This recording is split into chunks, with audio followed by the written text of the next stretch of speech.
Alright, this is what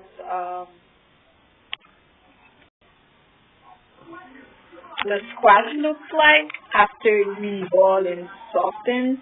I've only used a spoon to smash it a little bit so it could become thicker.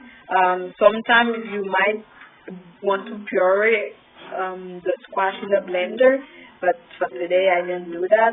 And I also, one time I tried, I puree all the vegetables and all the squash after they were boiled, and it was really good.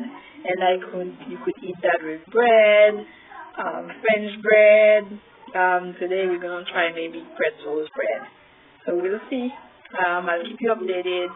I'm just going to boil the pasta, I guess, and I usually use a longer and thinner one, but since I live in California, I'm not sure where I can buy that.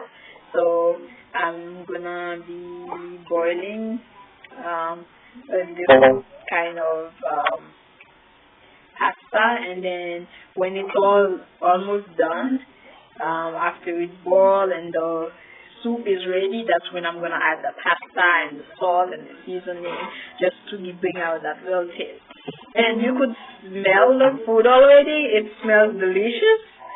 So I can't wait to taste it. And if I could show you, my mouth is all watery just thinking about it and smelling it. So it's gonna be